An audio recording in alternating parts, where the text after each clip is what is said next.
Hi, everyone. Welcome to an episode of PULSEPoint by Synpulse. My name is Jenya Tkachenko. I am a manager at Synpulse and also the host. And today with us, we have Kendra Thompson from Epok Advice. Kendra, welcome. Thanks for having me. Anytime. We're so excited to have you. Would you like to do a quick introduction on who you are and what you do? Sure. My name's Kendra Thompson, and I lead a business called Epok Advice.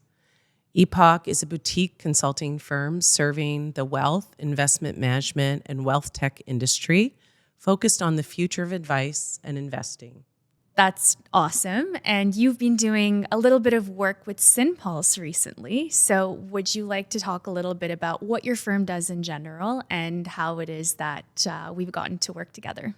So for background, I've spent most of my career in the industry, started out working on the client side and then moved into professional services in 2007. And I've worked in two very large consulting shops. I launched Epok because I believed there was a need for a more flexible and customizable approach to gaining access to expertise and strategy support. So typically, I work with the boards and executive teams of distribution, manufacturing, or technology enablement companies serving the wealth and asset management space. And in doing so, really try to help them understand how to get to the next level with their strategies, how to get through the boundaries or barriers that might be getting in the way of growth. Quite a bit of work on market entry, and quite a bit of work on facilitation of those executive teams. And it's through that work that I came to see the work that Synpulse was doing in service of the industry, and really we're looking, to continue a collaboration. Because I'm not in the large program delivery space, I'm really more looking to find partners like Synpulse for my clients that need delivery support. Got it. And so how is it that you came to start Epok Advice, and what were the gaps that you were looking to fill in the market? I have spent my entire career working in wealth management, both on the client side and in big consulting shops, predominantly in North America. And there are some amazing practitioners serving the industry. I continue to notice a pattern that my clients, who are the boards and executive teams of wealth management distribution businesses, asset managers, and wealth techs, wanted to have an advisor that they could go to on a regular and flexible basis to make plans, stress test strategy, and get an outsider perspective. And sometimes they wanted to do that without building a huge consulting transformation program around those questions. So I saw a need for a smaller, more flexible strategic partnership, and the need has proven out. There's been a lot of demand. Generally, do you find that there are any trends with regards to the asks of your clients? Yeah, there's patterns, and those patterns vary by model and asset class and market. Market entry, whether it's a Canadian firm looking to enter the US, a US firm looking to enter Canada, or a European firm interested in the North American market, that's a trend. Optimizing the front office, so anybody in the distribution space looking to enable, provision the right tools, and ensure productivity for their advisory and servicing sales forces. Certainly, we're seeing a real move towards democratizing more complex investment strategies. So asset managers in the ESG space or in the alt space looking to gain access to retail flows. And then within wealth tech, it's really just about the next tranche of innovation, who's going to fund it, and who is going to be the capability leader, who's enterprise ready to work with the incumbent industry. And what have you found to be the biggest jump from working in the industry to having your own boutique consulting business?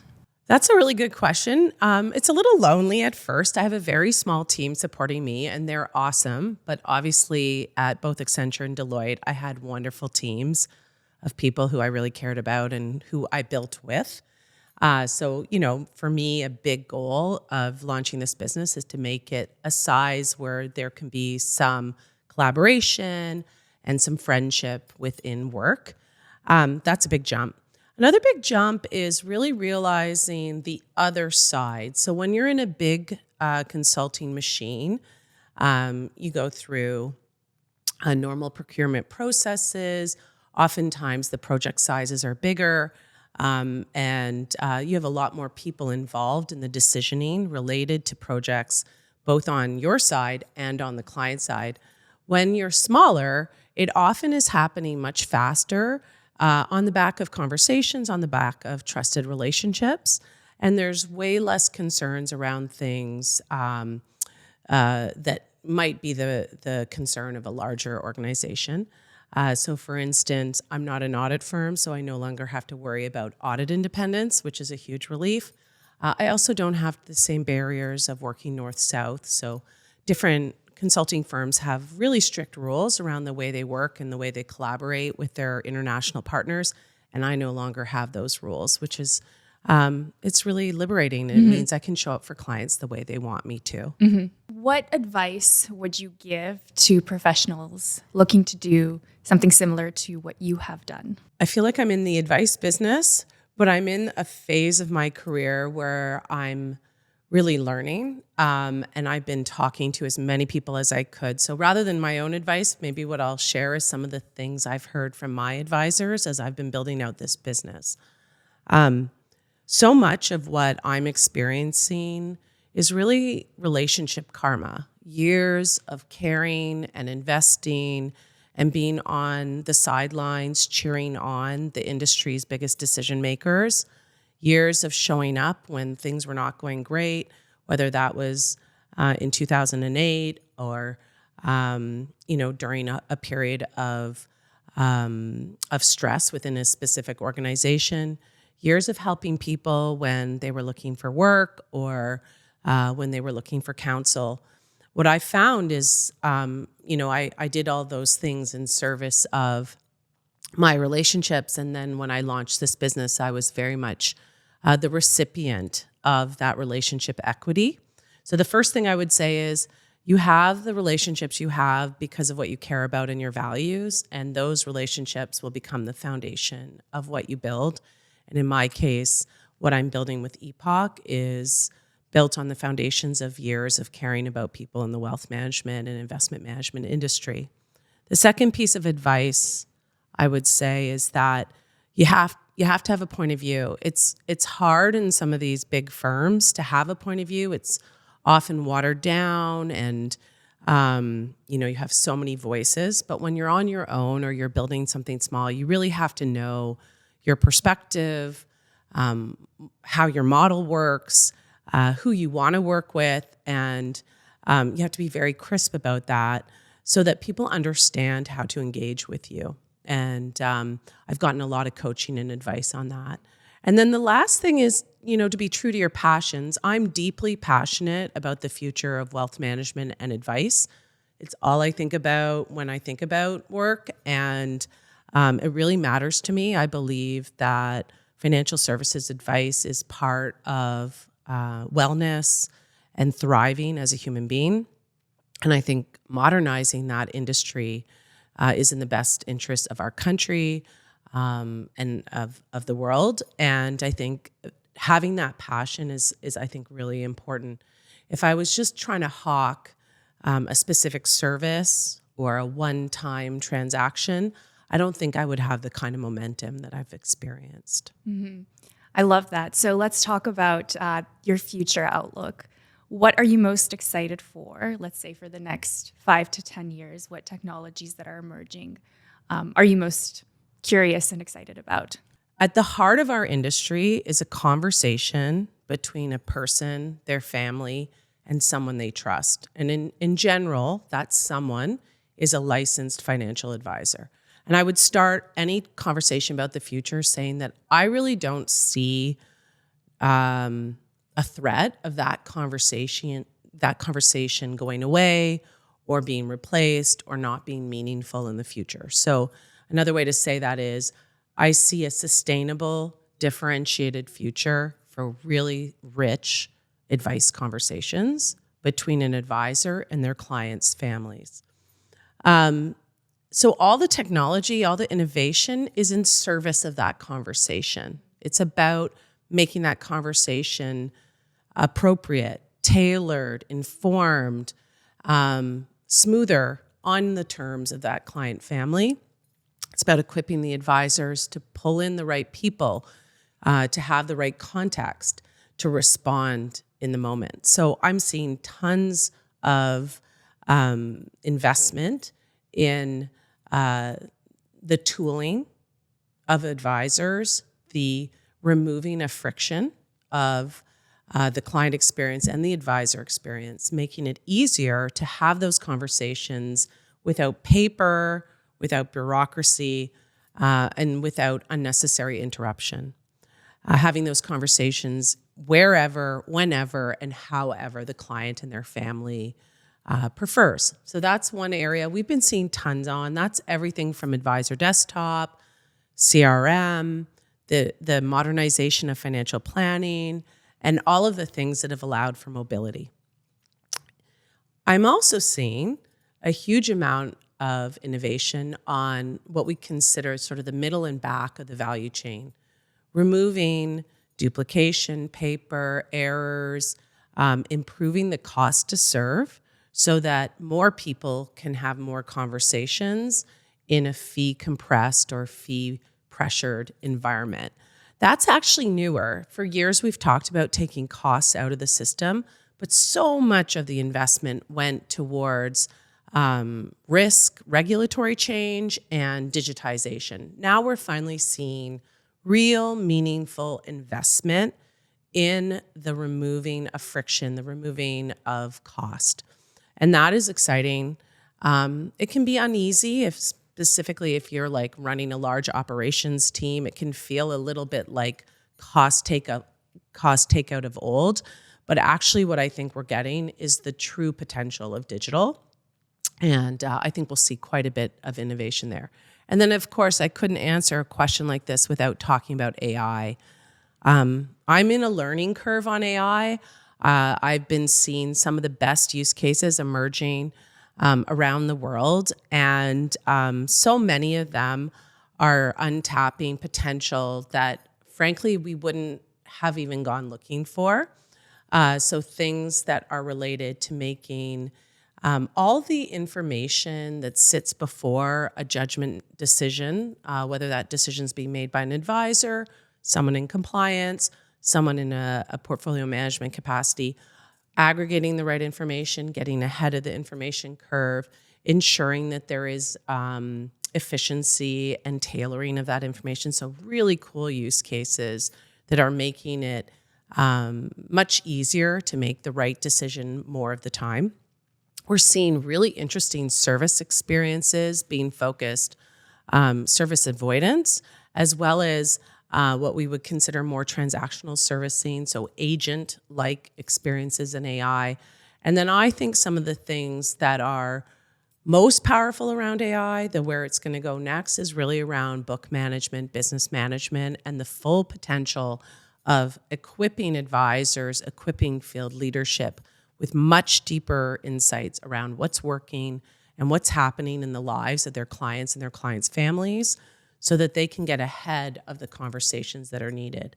That includes pattern spotting within a book, pattern spotting within a community. But it also includes really niche topics like dementia care, cancer care, women in transition, and really getting under the analytics to help predict events before they occur. Kendra, you talked a little bit about friction. Mm-hmm. How do you see companies like Synpulse being able to solve those types of problems for their clients in the short term? I had a client who ran one of Canada's biggest wealth management firm always describe friction, bureaucracy, paperwork, inefficiency as boulders in a backpack. An advisor gets up every day, wants to do the right thing, but there's one more form to sign, there's one more email to check, there's one more person to call. His assistant, her assistant has to figure that out. Each one of those things individually might have been put in place for a good reason. There was a risk issue, there was a regulatory issue, there was a process need, maybe there was a technology limitation. And the decision makers that built that along the way were doing their best. They were part of big project teams, often equipped by consulting shops, and it made perfect sense when you looked at it linearly from end to end. It's just one extra step in the process. But when you experience it like an advisor, it's just another little boulder in your backpack. And ultimately, it weighs you down and weighs you down and makes it harder to get through the day.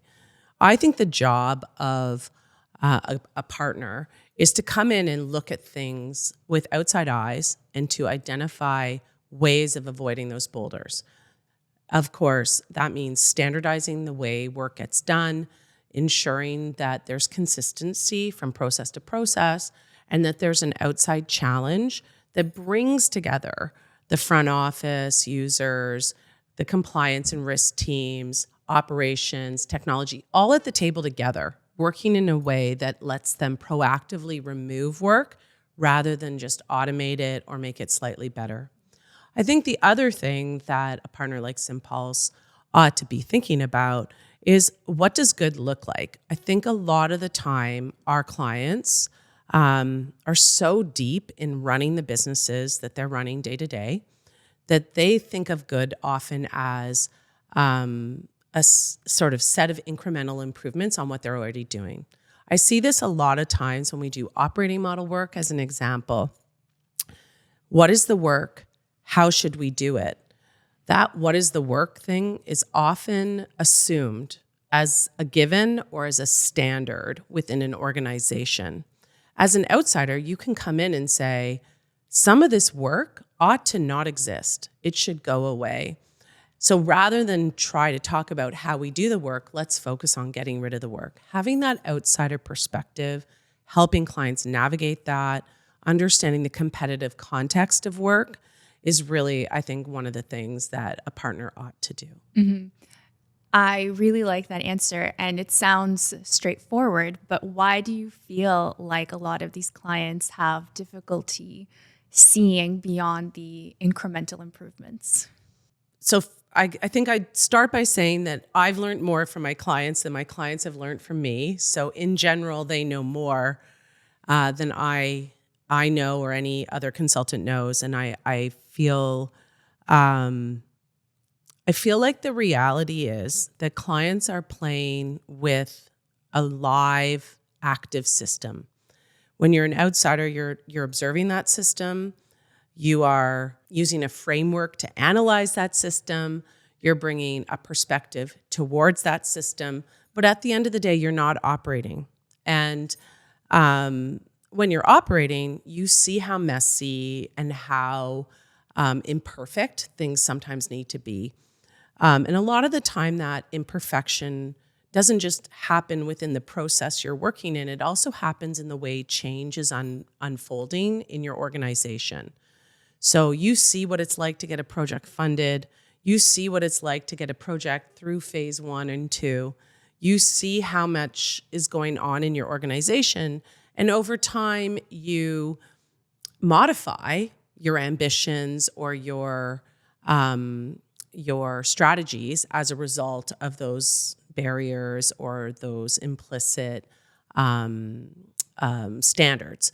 And so I think it's not that they couldn't see or that they wouldn't see. It's often that hiring a partner is a leading indicator in finally someone being willing to move beyond. So if you're running a team in operations and you don't think you're going to get funding for a transformational program, it would be very logical to start by finding some incremental things you could fix.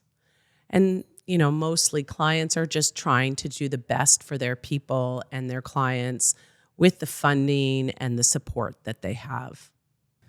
So we talked about the importance of the conversation between the advisor and whomever they are servicing. But how do you see that role evolving as the world becomes more and more digital?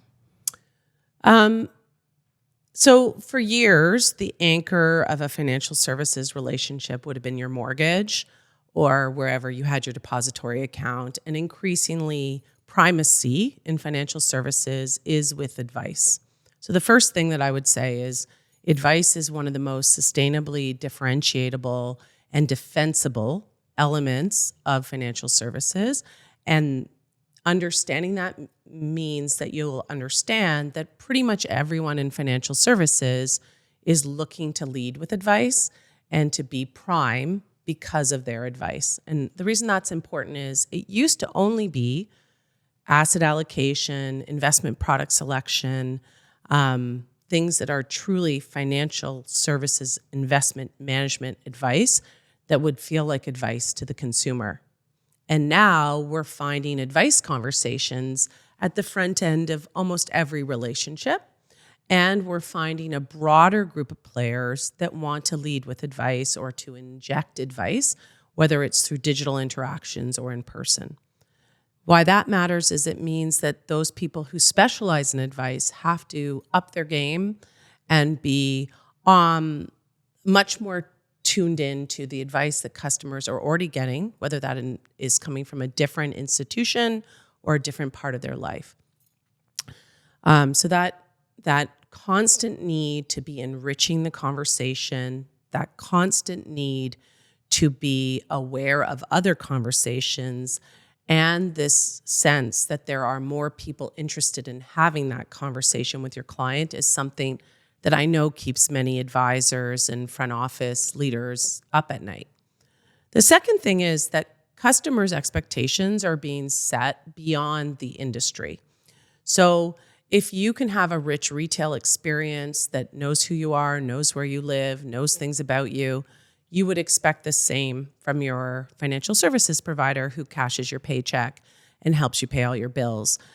So this bar always increasing around the expectations that clients have that the institution and the individuals representing that institution really, truly know them and treat them differently based on what they know. And that's been there for some time, but now that some institutions are doing that with excellence, there's even more pressure on those that are not yet there.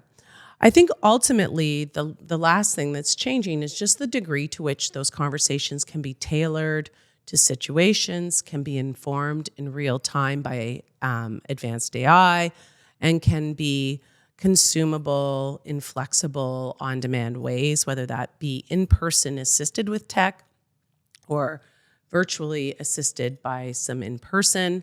There's just so much more potential today. And, finally, I think the risk and regulatory teams, compliance teams within these institutions are starting to realize, we need to allow for these conversations to happen in the way in which conversations around all other topics occur. So there's just so much more potential now that the gates have kind of opened as it relates to social, as it relates to virtual, and as it relates to the enablement of those conversations.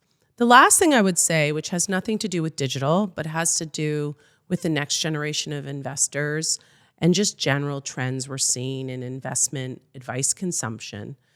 This idea of your advisor being an expert, your advisor giving you access to something, your advisor teaching you, training you, educating you, which is a term that we use a lot in the industry, that has really been challenged by the millennial investor. And certainly the subsequent generations emerging are challenging it further. This concept of power imbalance in the advice relationship has really fully been challenged. And as a result, the conversations have to take on a different tone, a tone of partner, a tone of collaborator, a tone of co-learning, two-way conversation, a tone of coach, a tone of friend. And I think those tone shifts are hard to do at scale. They're specifically hard for older advisor teams who have worked in a very specific way. We saw this same type of resistance when we went from like stock picking to more financial planning type conversations. And we're feeling it again as we start to talk about not having to assert that power dynamic on the relationship. Tomorrow's advisors, whether they're the people here today that pivot or the ones that emerge into the industry, are going to be part of a broader set of conversations. And technology will allow that to happen. That will include people that the investor and their family care about. It may include intermediaries or other experts. And hopefully, for the institutions that can do this for their advisors, it'll include the in-house experts within those firms. The question then becomes, what do you do to make that shift possible for advisors? You have to have a lot of empathy for what it takes to put yourself out there. And when you no longer have the expert card to pull, when you now have to put yourself out there in a more vulnerable, listening, open way, what does the firm need to do to enable that advisor to interact with excellence? What do they need to equip them with? How do they guide that conversation? We're seeing a lot of innovation as it relates to enablement technology for just that reason. Mm-hmm. And do you see any downsides to this innovation and this digitization? No, I mean, even if I did, I think it's sort of like saying, do you see downside for the river running to the sea? This is happening. Time spent, and we really saw this before COVID. Like maybe the best way for me to answer this question would be, we spent an unnecessary amount of time as an industry contemplating whether or not investors of a certain gender, age, or asset class wanted digital technology. I myself spent time with executive teams trying to convince them that their boomer investors or that their older, wealthier clients wanted digital technology. We wasted time, and that's one of the reasons why, in general, the industry lags other industries. That isn't a really effective use of strategy dollars or technology dollars. It's more about the how.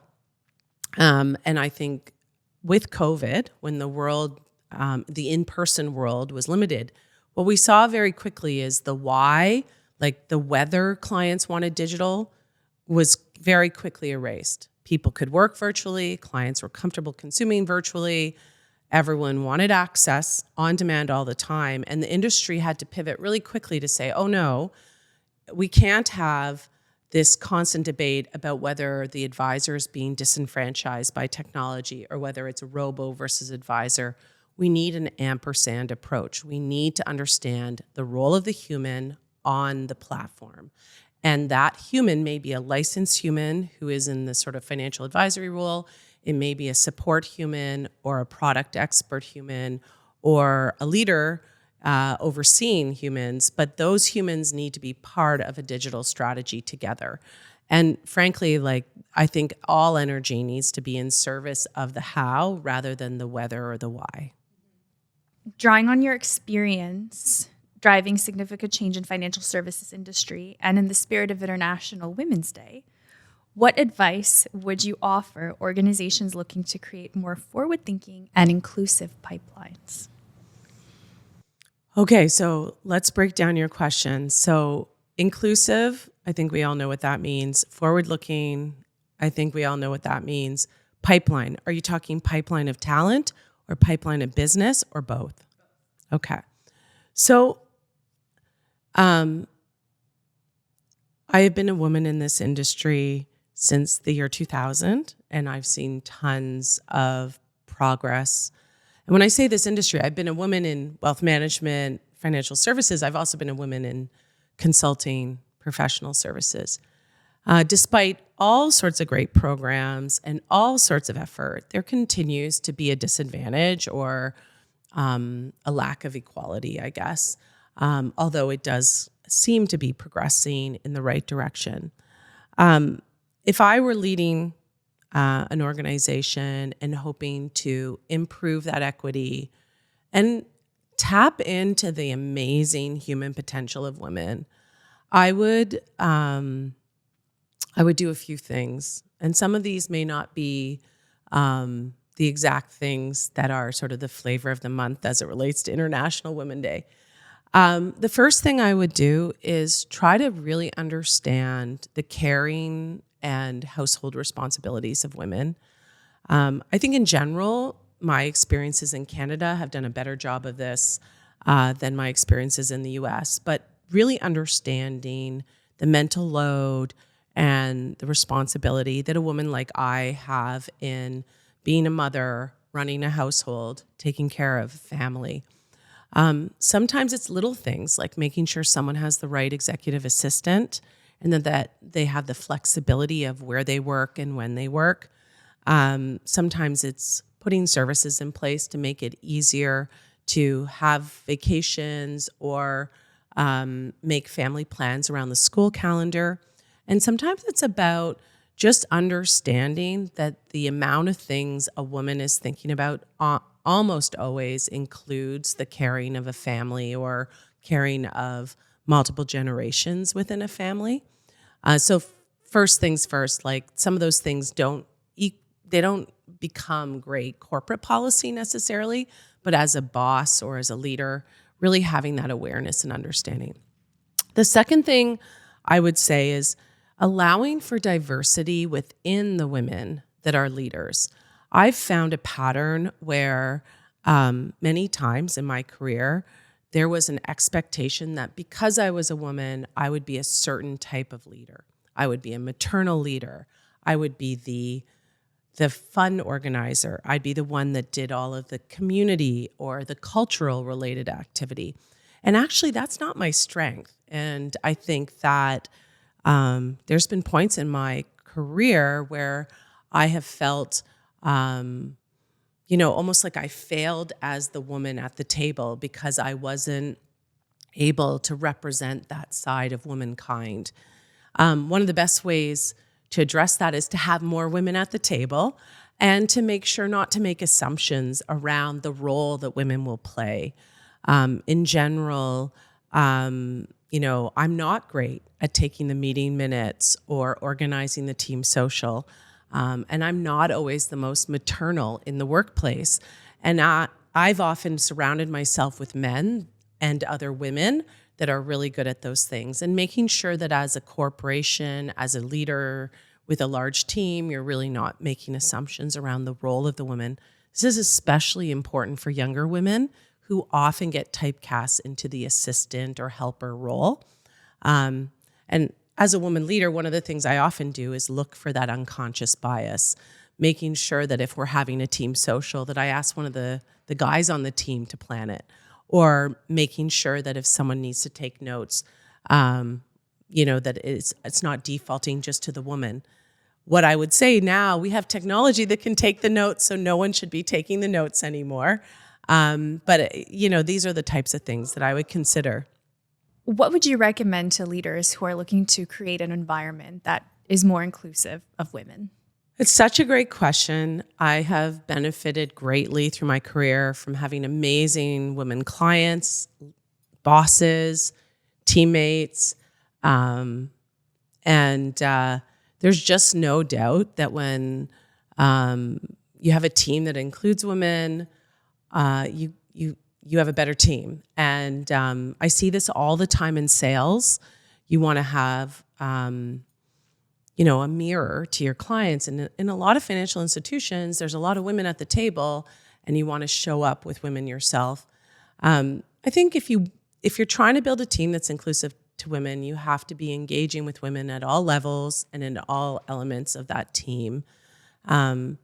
It takes too long to start just with the out of school next generation and hope that everyone comes along for the sort of next 15 years. You have to be bringing in senior women, and you need to be learning and listening to them as well. And you have to understand from what doesn't work when a woman leaves, whether that's because of a fit in the culture or whether that's because of a change in their life circumstance, really taking the time to hear and understand and not work on assumptions. In general, the two things that I think matter most is in creating an environment that allows women to show up as they are and to be comfortable, physically comfortable, which I think goes without saying, but also emotionally and personally comfortable to be themselves. And then understanding that for many women, there's things taking place outside of the workplace, whether that's in their marriage or relationship, whether that's in their mothering or their caring for older generations in their family. There's a lot of pressure on women in their household roles. And I think understanding that and making sure that you are setting them up for success in the workplace is great. Sometimes that looks like making sure the young women on your team have time for self-care and for dating. Sometimes that means understanding the school calendar and not booking big meetings when people's kids are not going to be at school. Sometimes that means making sure people have the right executive assistant. What I've learned is whenever you tailor for those types of considerations for women, it always ends up benefiting your male colleagues as well. And so the way I like to think about women in the workplace or women in high-performing teams is see them as an inspiration for the removal of friction or the removal of barriers that are impacting men as well. In general, some of these themes, they're not black and white, male and female only. In general, if you make it easier for a woman to care for her parents who need extra help because of a health event, you'll find that there's other male colleagues that will avail and benefit as well. So seeing women as an inspiration for making a more human workplace, seeing women as an inspiration for understanding people's caring and caregiving roles outside of the workplace, and seeing the unconscious bias that exists within the workplace through women's eyes, I think would be my recommendation. So when we think about a typical COO's agenda in wealth management, what do you think is top of mind nowadays? Oh, operations, back office, as we've called them over the years. Some of my favorite clients are COOs and have been COOs, and I have a huge amount of lived experience in operations, whether it's through merger integration work or through some of the largest transformations in the industry. In general, for years, we have underinvested as an industry in operations. It was always the view that worst case, we'll body up. Worst case, they'll figure it out. And we created operational teams that were full of lifers, people who spent their entire careers doing one or two major functions in operations, knew it inside, outside, backwards, understood all the ways it could break, understood how to solve it when things went wrong. We filled the place with paper. We filled the place with people. And it became an overhead to the business, and it traditionally has been a source of cost. I think the potential of operations has really pivoted over the last probably 5 years, and certainly into the future. I see this really in partnership to the front office, in partnership to that conversation between advisors and their clients, and in conversation with the field. And what I find now is that the practitioners, the actual workers in operations, they don't want to be martyrs anymore. They don't aspire to do the same thing for the next 15 years. They want to solve problems. They want to be on the cutting edge as well.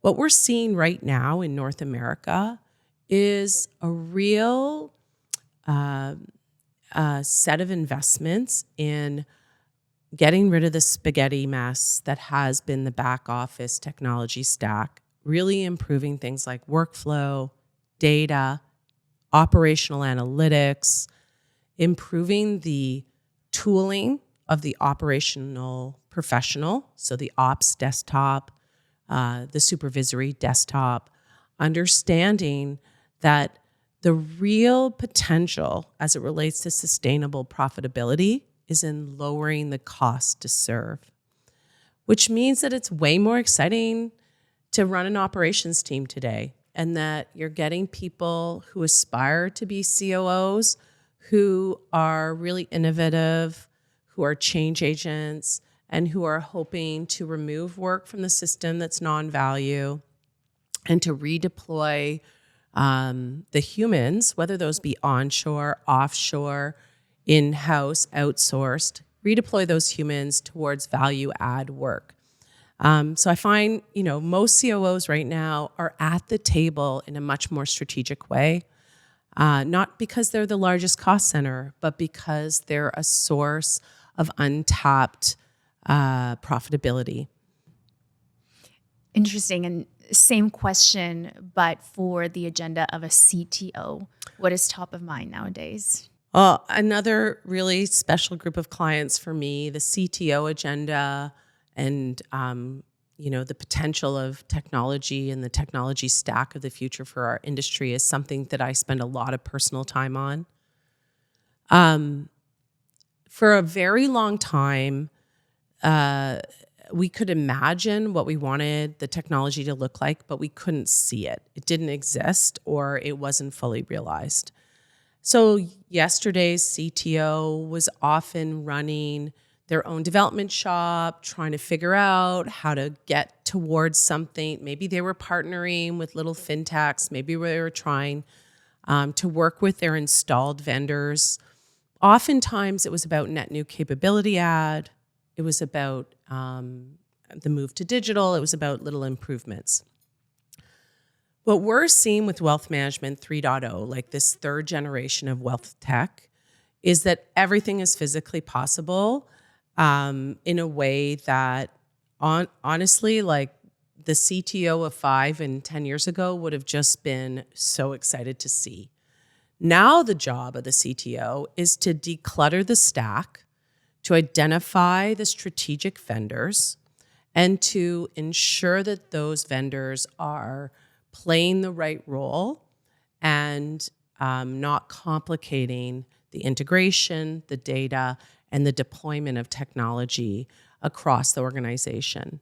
Oftentimes, in the larger incumbent wealth management distribution businesses or large investment management firms, multiple instances of a capability will exist, either because it was built within a channel context or within a sub-brand.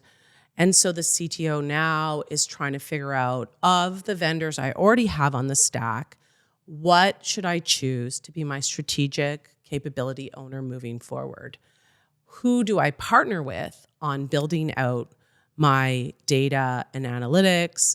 Who do I partner with to improve integration?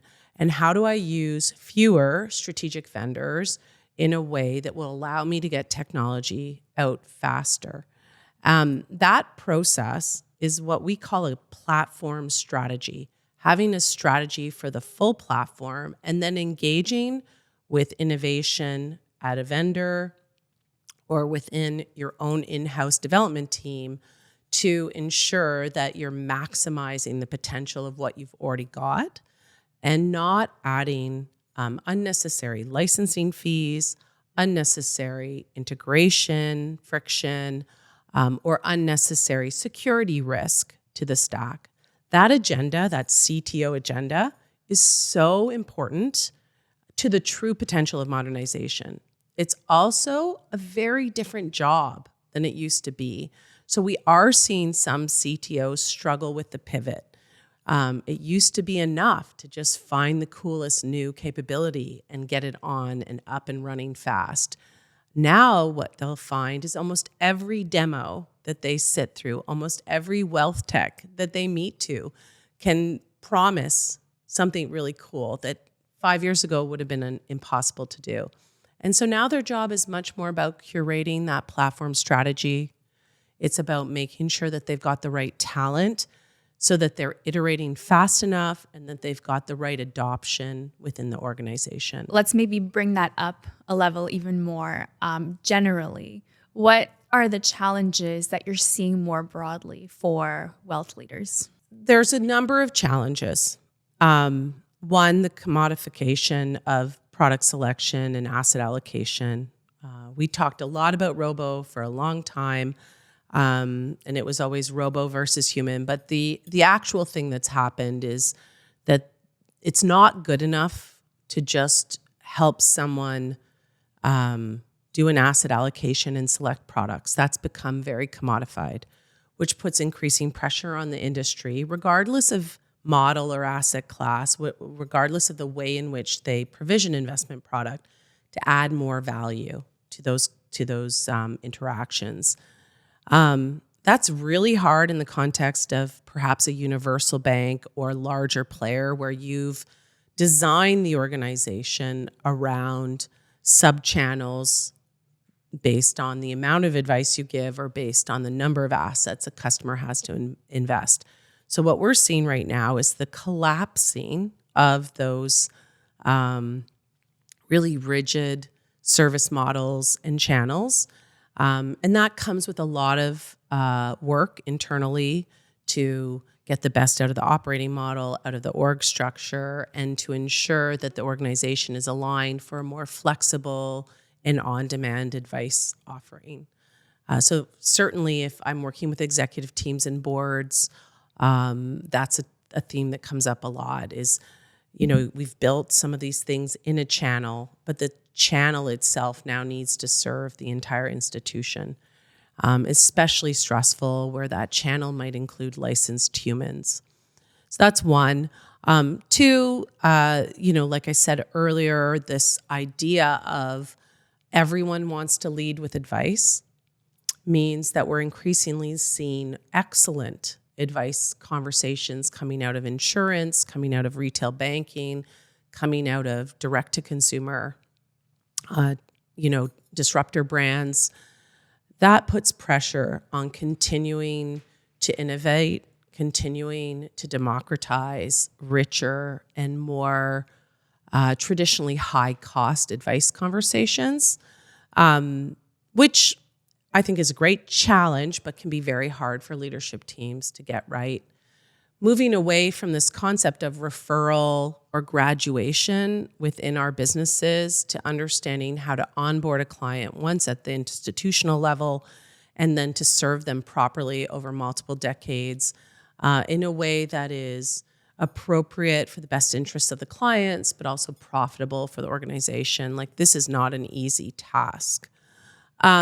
And then I think the other challenge is the same challenge we've been having across almost everything in financial services. Holding on to good talent, creating great career experiences for your talent, creating loyalty within your customer base. The way humans consume today, both their own career experiences and their own financial services experiences, is really different, and people are much quicker to leave, they're much quicker to switch, they're much quicker to want to progress. And that creates a lot of pressure to constantly be in a two-way dialogue with both your customers and your employees. So when you work with the best boards and leadership teams in the industry like I do, you'll find that almost everything comes back to people. How to get the right people in the right conversations, making the right decisions at the right time, and then how to retain that institutional knowledge and that culture within those people. How to get the most out of people and to provide the most for people so that they want to stay, whether that person is your customer and you want to continue to do business with them, or whether it's your high-performing employee and you want them to continue to work for your organization. Well, Kendra, thank you so much for spending this time with us. It's been really insightful to have you, and we are really excited at Synpulse to have you as one of our advisors and help us grow here in North America. Yeah, it's been so fun getting to know you and the team, Jenya. Thanks so much for having me today.